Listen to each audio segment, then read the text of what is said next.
익산 일빛교회 장권능 목사입니다.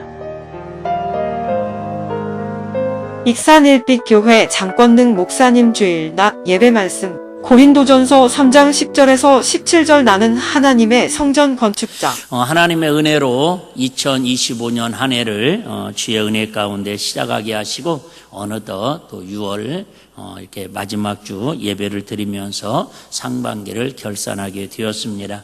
특별히 6월은 우리 나라와 민족을 위해서 기도하는 날로 정하고 우리 나라의 민족에 대한 어떤 그런 생각들 한번 같이 나눴으면 하는 마음을 담아서 말씀을 나눴습니다. 여러분들이 잘 아신 것처럼 우리나라는 참 특이한 나라입니다. 잘 아시는 것처럼 땅덩어리로 치자면 우리나라가 그렇게 큰 나라도 아닙니다.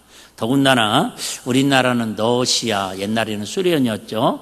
중국, 일본, 강대국 3개국에 어떻게 보면 갇혀가지고 이리 치이고 저리 치여가지고 우리는 안 살았지만 우리나라 선조들은 900번 이상의 위침을 받았음에도 불구하고 이렇게 꿋꿋하게 흔들리지 않고 전 세계에 영향력을 끼치고 살아가고 있습니다.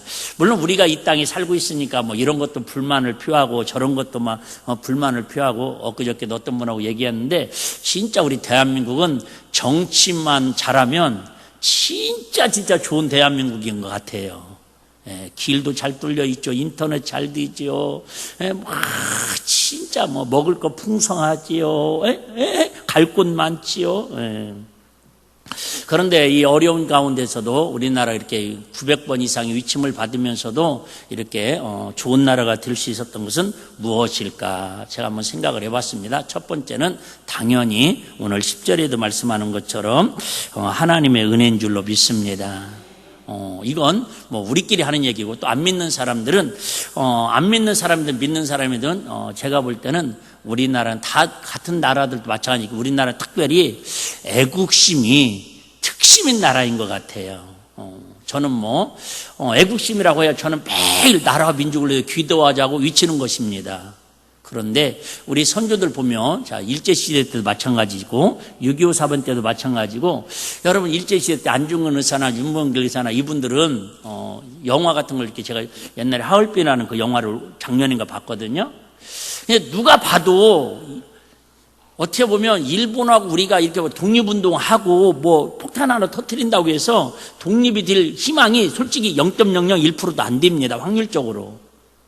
그런데도 계란으로 바위치김에도 불구하고 계속해서 만주까지 가가지고 독립운동하고 막 전국에서 유관순 누나가 솔직히 우리 독립운동 대한민국 만세 3.1운동 외쳤지만은 그것으로 인해서 여러분 일본 사람들이 어떻게 보면 우리나라에 무섭다 그만 식민지하고 도망가야지 이런 생각 갖지 않습니다. 더 강력하게 핍박하고 더 짓밟았습니다. 그럼에도 불구하고 그런 어떤 애국심들에 나는 희생당할지라도 우리 후손들은 언젠가는 자유의 나라에서 살기를 그 꿈꾸는 마음을 가지고 끊임없이 투쟁했더니 물론 그 투쟁을 통해서 이루어진 건 아니지만 하나님의 역사로 어떤 유엔군이나 미국을 통해서 폭탄을 터뜨리니까 그때 한국 온 걸 우리 다 알지 않습니까? 어쨌든 그리고 이 대한민국의 근간은 아마 애국심이 아닐까. 저와 여러분에게도 뜨거운 피 끓는 애국심이 있잖아요. 예를 들면 가위바위보는 일본하고도 지면 안 된다고 하는 그게 애국심입니다. 두 번째는 제가 많은 나라를 다녀본 건 아니지만 우리나라에는 또 다른 나라보다 좀 더 유별나고 특별한 게 있는데 그건 아마 부지런함이 아닐까 그런 마음을 갖습니다. 참 부지런합니다. 자식을 위해서 희생하는 마음도 부지런하고 또 공부를 하려고 하는 그 열정들도 얼마나 부지런하고 필리핀 같은 데는 또 이렇게 더웠어도 그러겠지만은 건축을 하면요 진짜 잠깐 보는데도 속 터져도 못 보겠더라고요. 그냥 조금 하다가 물 한 잔 마시러 가고 조금 벽돌 하나 올려놓고 또 그늘 가서 쉬고 오고 일이 진행이 안 됩니다. 언제 시작은 있는데 끝날지를 모릅니다. 근데 우리나라는 막 그냥 합니다. 막 조금만 늦으면 막 하여튼 그래서 해외에 이렇게 가면 여행지를 가든 어디를 가든 외국 사람들이 제일 많이 하는 것 중에 뭐냐 빠리빠리 외국인 사람들도 와가지고 제일 먼저 배우는 게 뭐예요? 빠리빠리 그게 나쁘게 말하면 빨리빨리 무너지만은 좋게 말하면 정말 근면하고 성실하고 어떻게 보면 목적을 이루기 위해서는 정말 부지런하게 그렇게 일했던 그런 나라가 우리나라의 어떤 이 근간을 세우는 어떤 나라의 재산이고 힘이지 않을까 생각을 해봅니다.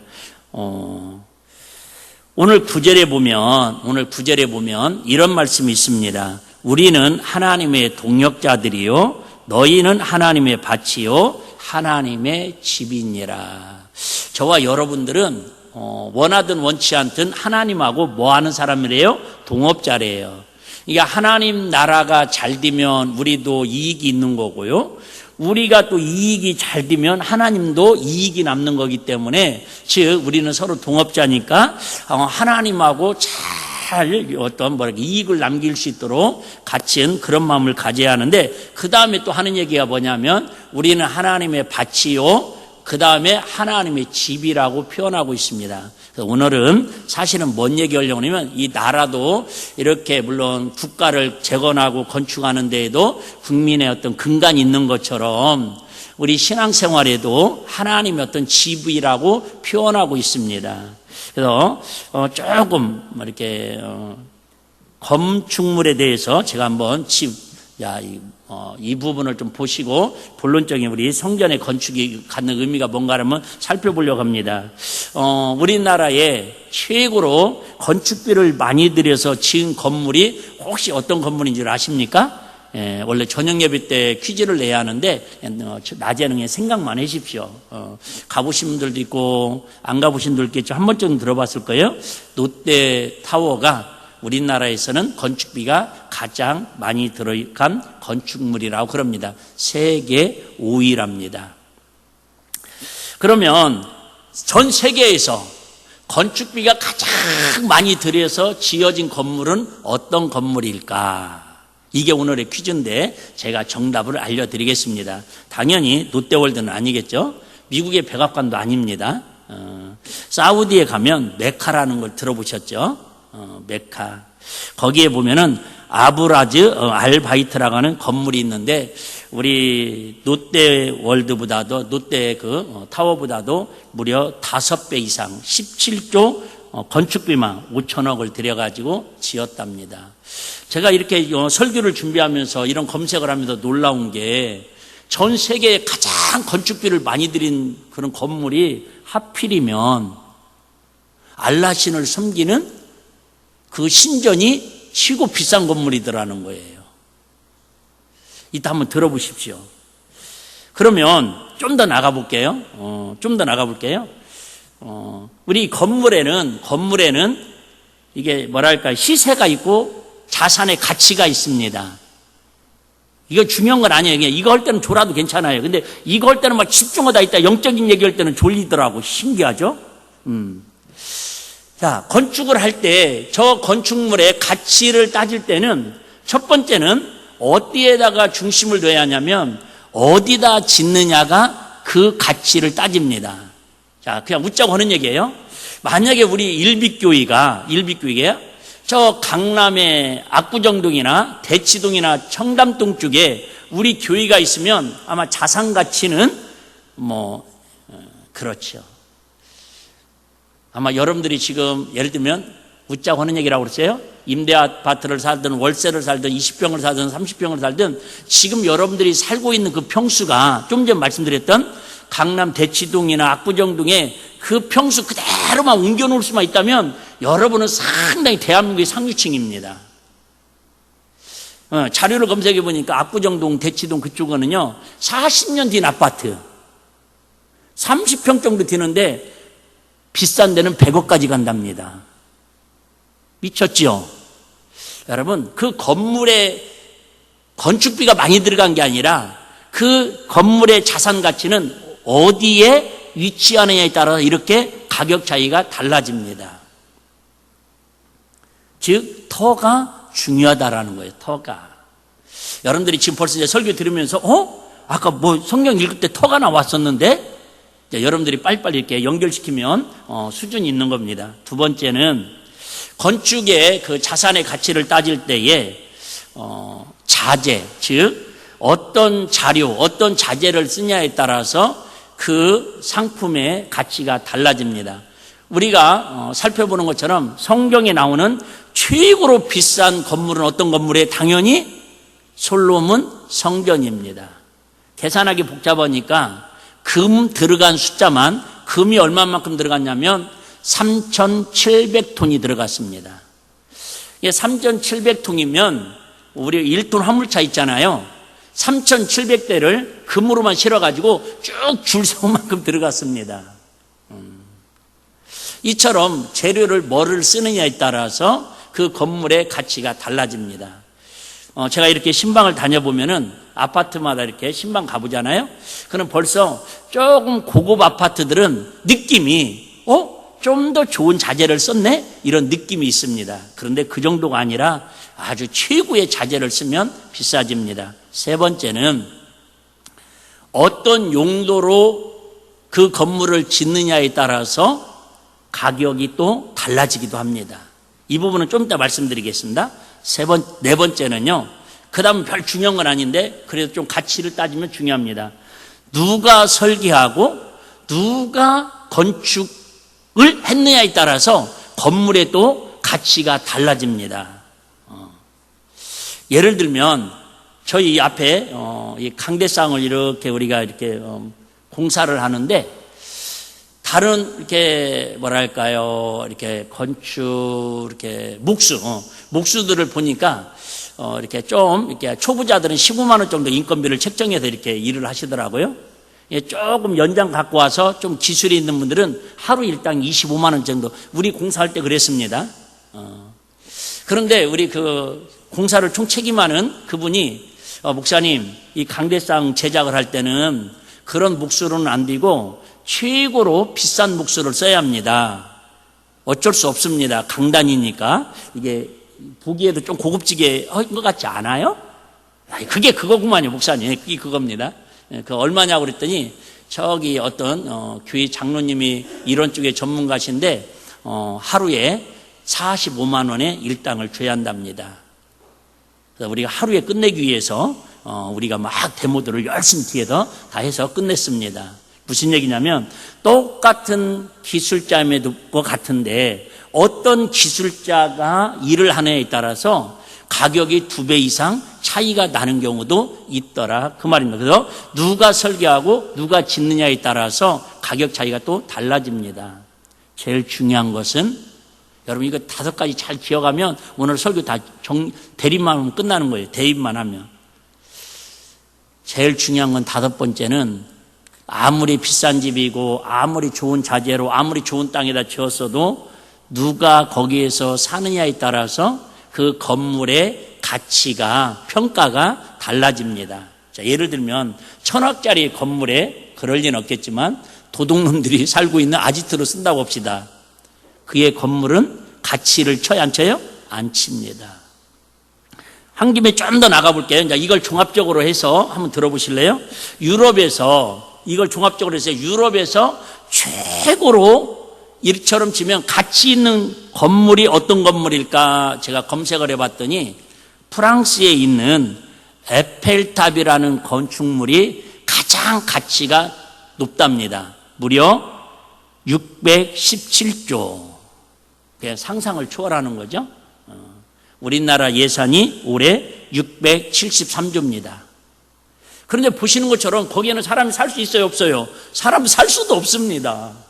거기에 뭐 귀한 뭐 철제로 그냥, 저도 안 가봤지만 뭐 보잘것 그냥 그림으로 봤을 때는 그냥 철탑이지 않습니까?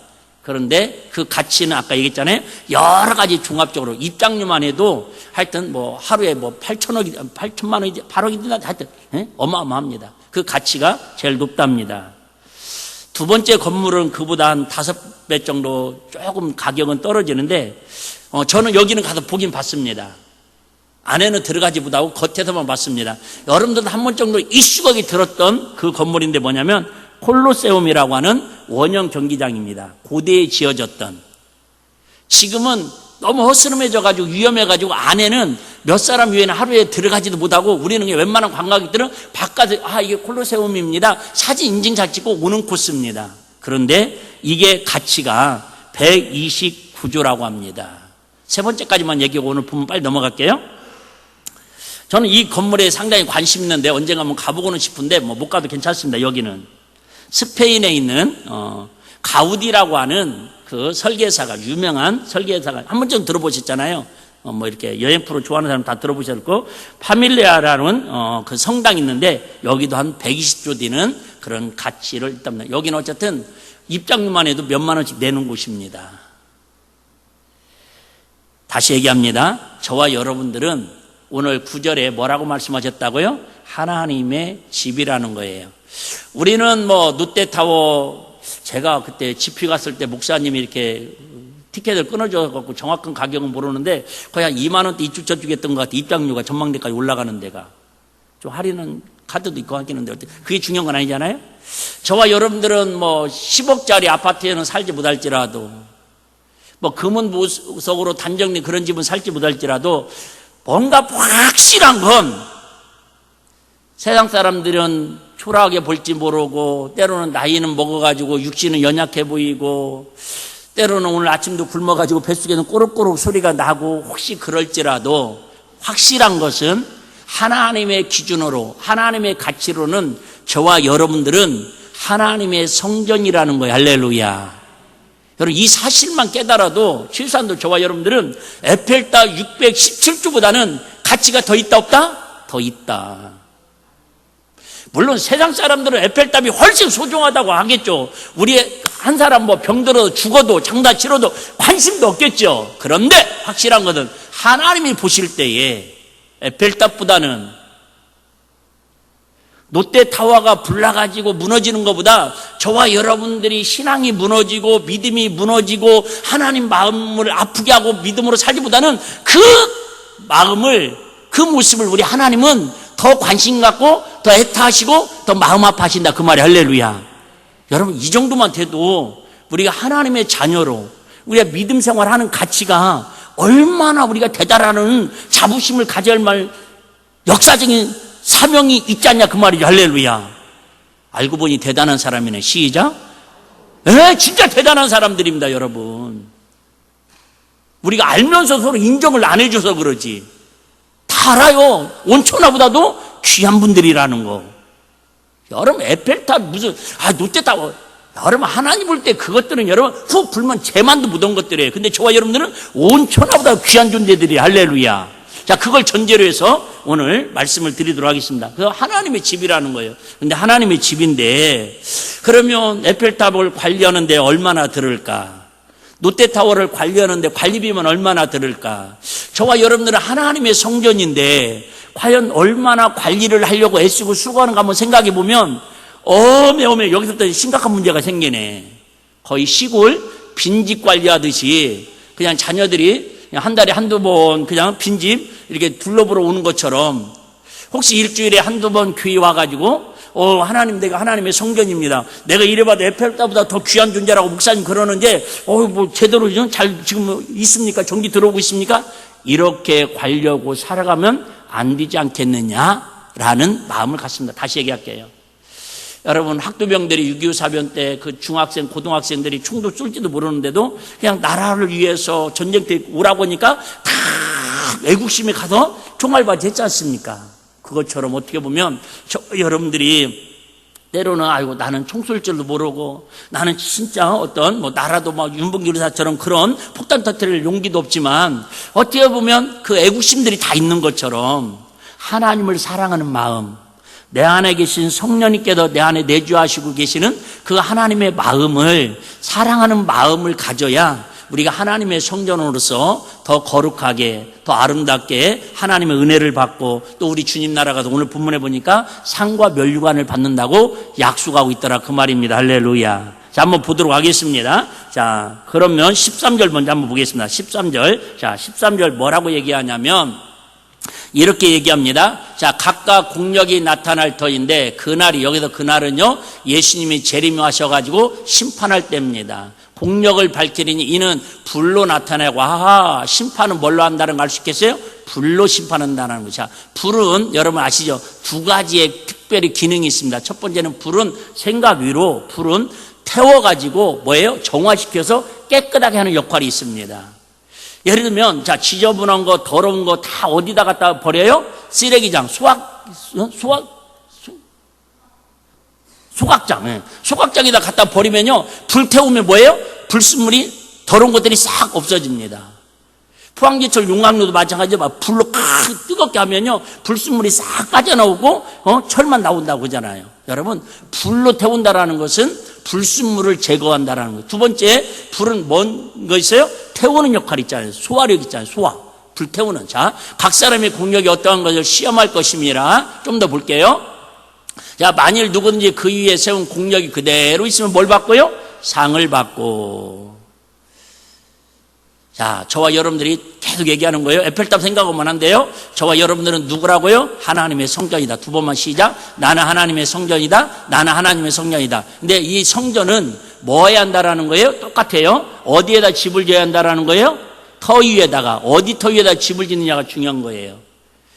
어떤 사람들, 예를 들면, 자, 예를 드는 거예요. 이단들을, 신앙 고백에 터를 집을 지은 사람들은, 그 사람들은 천평 아파트에 없죠? 하여튼 천평 아파트에 살든, 여러분 뭐, 그죠? 황금 보석집에서 살든, 그 사람들은 그 공력이 나중에 결국 다 뭐예요? 무너진다라는 거예요. 근데 저와 여러분은 어느 터에다 세운 거 다 아시죠? 예수 그리스도 믿음의 터, 십자가의 보혈의 피의 터에다가 세운 그 곳이기 때문에 강남보다도 압구정보다도 억만 배, 천만 배 더 귀하고 가치 있는 저와 여러분들의 그 말이 할렐루야. 그래서 그런 거예요, 여러분. 상권이 좋아서가 아니라. 자, 만일 누구든지 그 위에 세운 공력이 그대로 있으면 상을 받고, 한 절 더. 누구든지 공력이 불타면, 자, 여기 보니까 뭐가 있어야 한다라는 거예요? 공력이 있어야 한다라는 거예요. 여기 공력을 다른 말로 하면 뭘까요? 재료. 어떤 재료를 쓰느냐. 여러분 아시는 분은 이제 다 아실 거예요. 우리 이렇게 교회가 안에는 이렇게 들어오면 참 시원하고 좋지만은 벽면은 아시는 분은 아시겠지만은 그 우레탄 판넬이라고 얇아가지고 그 안에 뭐랄까 석면 하여튼 석면 그런 것들이 노란 것이 막 들어가 있어가지고 불이 나도 이 스티로폼으로 막 불타고 확 갈았는데 이것은 불타도 불이 나지 않는, 녹아내리지 않는 그 재질입니다. 근데 일반 판넬보다 2배, 3배가 비쌉니다. 그러니까 겨울에는 따뜻하고 여름에는 시원한 겁니다. 여러분, 어떤 재질을 쓰느냐에 따라서, 어떤 재료를 쓰느냐에 따라서 불이 났을 때에 제가 어제도 어떤 분하고 그런 얘기 했는데, 우리나라에 진짜 건축 거의 평화상 받을 정도의 대단한 건축법 중에 하나가 뭐냐면, 이 판넬이라고 하는, 이 빔이라고 하는 이 건축법이잖아요. 근데 대형 사고의 화재에 1년에 한두 번씩 꼭 TV에 나오는 게 다 이게, 왜 그래요? 그냥 불타면 겉으로는 멀쩡합니다. 그런데 불이 나면 순식간에 무너지잖아요. 뭐의 차이라고요? 공력이 있어야 하는데 저와 여러분들도 마찬가지라요. 어떤 사람은 제가 목사임에도 불구하고 야, 저 정도 시험 당하면, 저 정도 어려운 일 당하면, 저 정도 진짜 고통스러운 일이 생기면 야, 신앙생활 하기 쉽지 않을 것 같은데 그런데도요 간간히 왜 이런 용어만 자꾸 떠오르지 좀비처럼 죽지도 않고 꾹꾹 살아나가지고 더 믿음으로 더 하나님 앞에 더 가까이 나가는 그런 사람들이 있어요. 여러분 주변에 있어요, 없어요? 있잖아요. 근데 어떤 사람은 생각도 안 하면 목사님 나 퍼졌어요. 왜요? 누가 나한테요? 에? 그냥 지나가는 말로 한마디 했는데 그게 상처가 되고 나 교회 안 나온다라는 거예요. 우와! 아니 여러분, 이게 공력이라는 거예요. 공력. 어떤 사람은 자재를 좋은 걸 쓴 사람들은 금, 보석으로 자재를 하나님의 성전을 지은 사람들은요, 불이 나든 태풍이 불든 누가 뭐라고든 흔들리지 않는다라는 거예요. 왜? 재료가 좋으니까. 그런데 성경에 나와있죠? 바로 위에 나와있죠? 풀, 나무 이런 것들로 자재를 가지고 건축을 하면 후루룩 불만 일어나면 그냥 소방차 20분 만에 오는데 15분 만에 다 타서 무너져 버렸어요. 우리 시골에 있을 때 우리 후배 중에 약간 모자란 아이가 있었는데 이 친구는요 취미가 뭐냐면 자기 집에 불 내는 거예요. 그러니까 모자라죠. 근데 이게 대책이 안 쓰는 게 시골에는 소방차도 없을 뿐더러 그냥 한번 불나면 끝나는데 뭐냐면 첫째, 초가집이에요. 두 번째, 더 위험한 게 뭐냐면 바로 뒤에가 대나무밭이 있어요. 여러분, 초가집에 대나무밭에 불난 거 한번 보셨어요? 그걸 안 본 사람들은 말을 하지 마세요. 우와, 대나무밭이 불 붙으니까요, 그 마디에서 벌어지면서 소리 나는데 폭탄 터지는 소리는 저리가 납니다. 그러니까 누가 얼씬도 못합니다. 불 끌어 말 어쩔 수가 애만 타지 어쩔 수가 없어요. 초가집 불타는 거 대나무밭에서. 여러분, 공력이 이처럼 초가집으로 지은 사람들, 나무로 지은 사람들은 이게 뭐예요? 여기 성경에 보니까 쉽게 말하면 인간성으로 지은 거, 육신적인 관계로 지은 거, 내 어떤 인위적인 노력으로 지은 집, 하나님의 집, 쉽게 말하면 신앙생활, 우리 신앙생활을 그런 걸로 지은 사람들은 훅 바람만 불어도 날아가 버린다 그 말이에요. 그런데 우리 성경이 아는 것처럼 사랑의 9가지 열매로, 마태복음 5장에 나오는 팔복으로, 고린도전서 13장에 보면 사랑으로, 이렇게 그게 공력으로 우리 마음을 그런, 예를 들면 고린도전서 13장 4절 7절만 잘하는 말씀을 한번 읽어드릴게요. 자, 사랑은 오래 참고, 사랑은 온유하며, 시기하지 아니하며, 사랑은 자랑하지 아니하며, 교만하지 아니하며, 무례 행치 아니하며, 자기의 유익을 구하지 아니하며, 성내지 아니하며, 악한 것을 생각하지 아니하며, 불의를 기뻐하지 아니하며, 진리와 함께 기뻐하고, 이 모든 것을 참으며, 모든 것을 믿으며, 모든 걸 바라며, 모든 것을 견디느니라. 이런 하나님의 말씀의 재질로, 말씀의 재료로 우리의 마음에, 우리의 삶에, 우리 그저 육체의 성전을 잘 지은 사람은, 여러분 그거 아세요?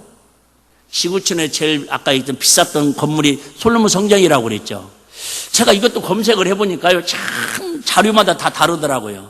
어떤 분은 솔로몬 성전을 지금의 가치로 환산하자면 200조 정도 든다고 그래요. 200조. 근데 어떤 분은 뭐 인건비나 기술비나 이걸 다 치면은, 환산으로 치면 2000조 정도까지도 가치가 있다고 그래요.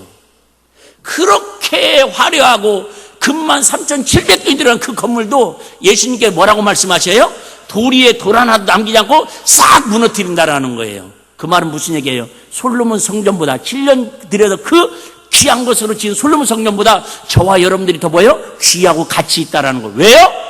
거기는 아라랏산 위에다가 지었지만 저와 여러분은 예수의 피값 위에, 예수님의 신앙 고백 위에 저와 여러분의 마음과 생각을 담아서 성전을 건축했기 때문에 할렐루야. 그럼 문제는 이제 뭐냐면 건축 자재가 중요한데, 이처럼 금, 음은 보석으로 지은 것도 무너지는데 저와 여러분 뭘로 지으라는 거예요? 하나님의 말씀으로, 하나님의 사랑으로, 성령의 능력으로, 겸손으로, 믿음과 순종으로 지어놓으면요, 그죠? 뭐라 해도 비가 오나 태풍이 오나 맡아보면 직장의 말씀처럼 창수가 나고 바람이 불어도 그럴수록 더 뭐예요? 가치가 있습니다. 여러분 그런 거 아시죠?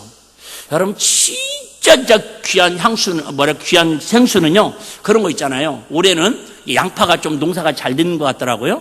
마늘은 좀 이렇게 흉작이 비싸고요. 그런데 예를 들면 진짜 농사가 막 태풍 오고 다 안 됐는데 그 집만 어떻게 잘 됐어요.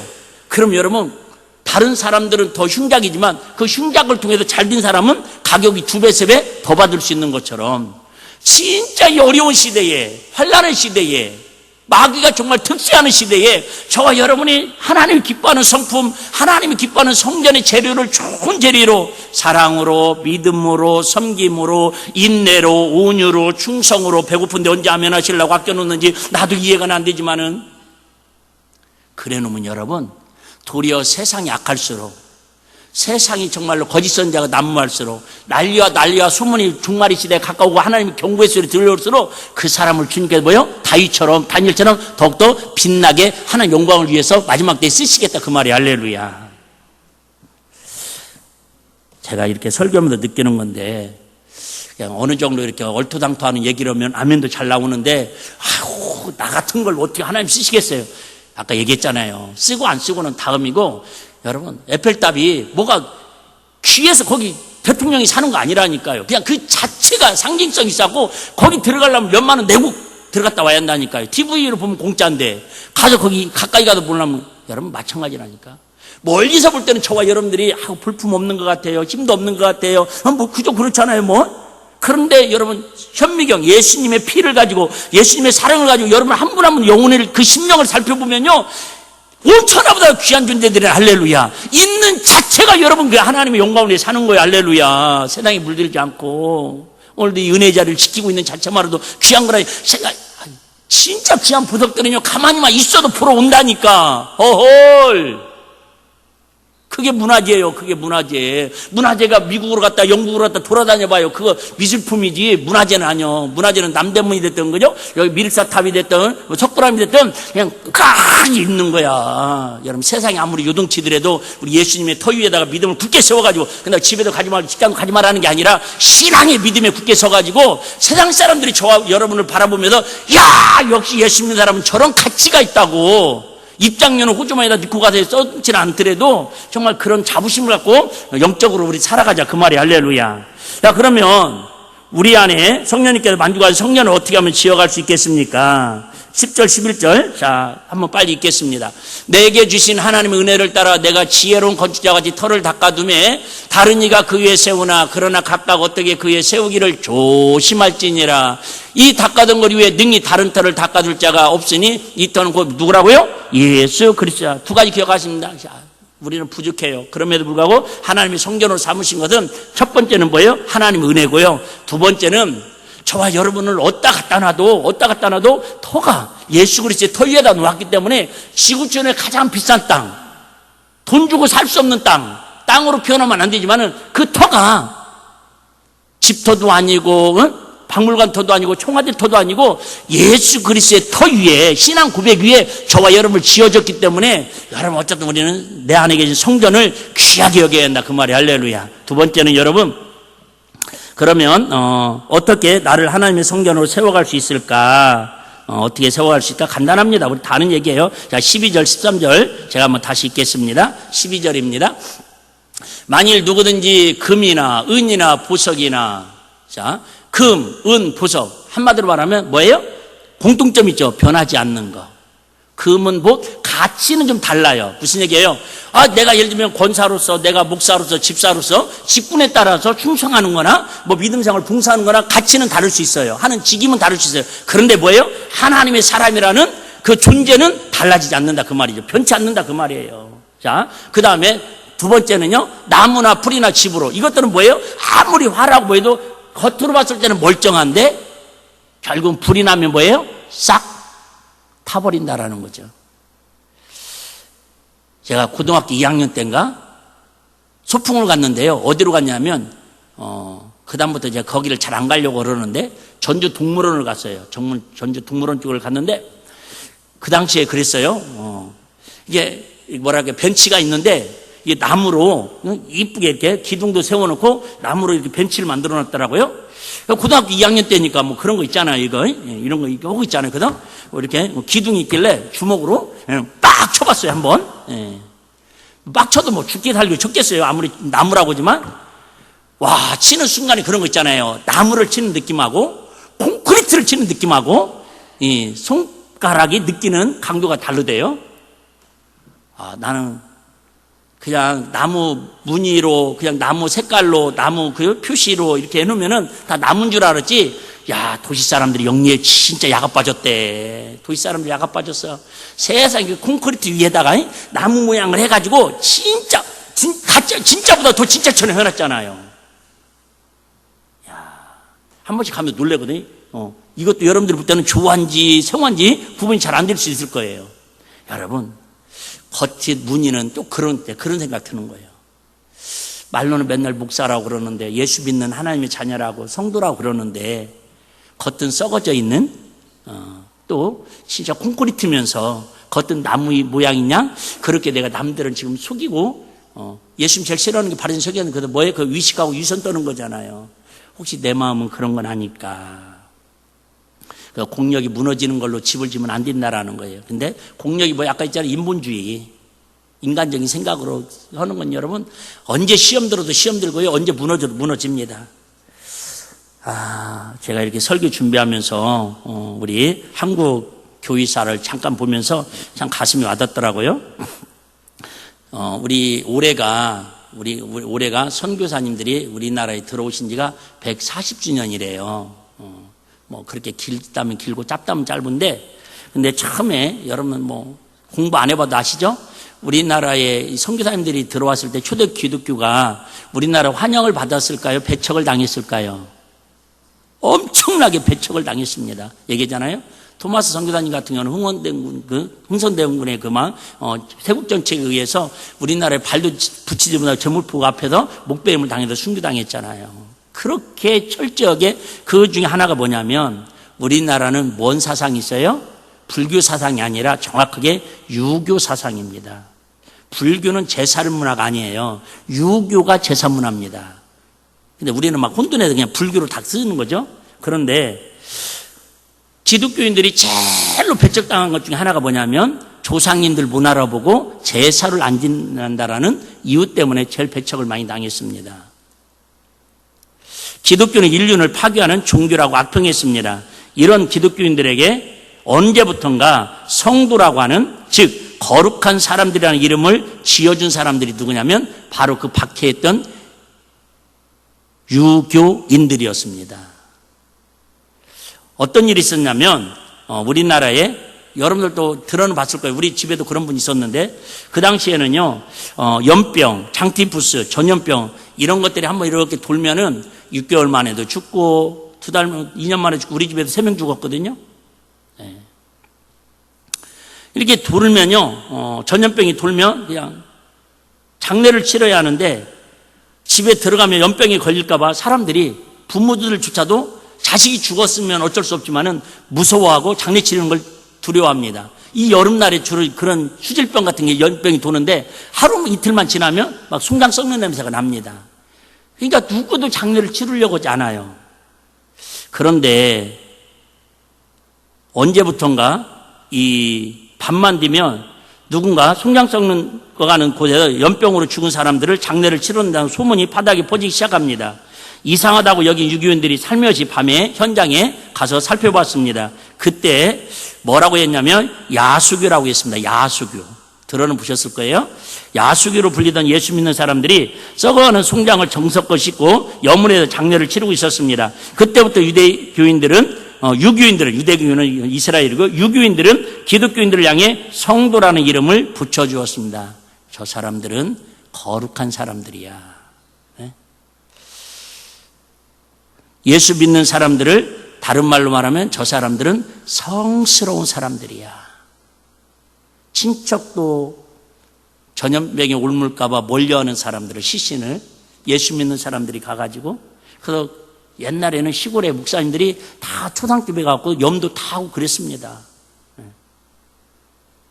그게 뭐예요? 어떻게 보면 예수 믿는 사람들이 세상 사람들에게 보여주는 무너지지 않는 공력, 금은, 보석으로 지은 신앙의 터전이었거든요. 근데 지금은 언제부턴가 그런 신실한 믿음들, 우리의 하나님을 사랑하는 인품을 가지고 평가받는 게 아니라 언제부턴가 누워서 침 뱉기지만 건물을 크게 지으면 큰 교회, 좋은 교회로 이렇게 언제부턴가 정의를 내려가면서 한국교회는 90년대부터 상당히 추락의 길을 지금 계속해서 내려가고 있습니다. 우리 예수님 다 아시죠?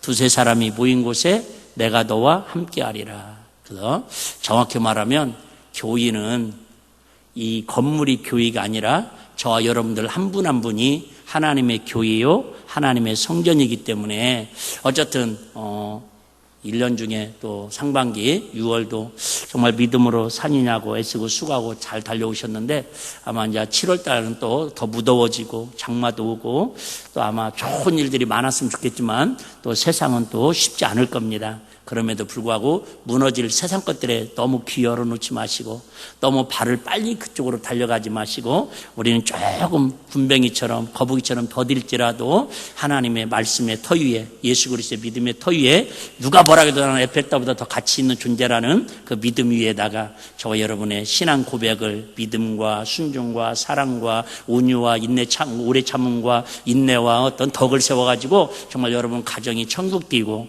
여러분이 가는 곳마다 하나님 나라가 세워 에덴 동산 같은 기쁨이 넘치고 우리 일빛교회를 통해 누군가에게 이 하나님의 나라를 세우고 전하고 행복자로 살아가는 7월 한 달과 또 하반기가 되시기를 주의 이름으로 축복합니다.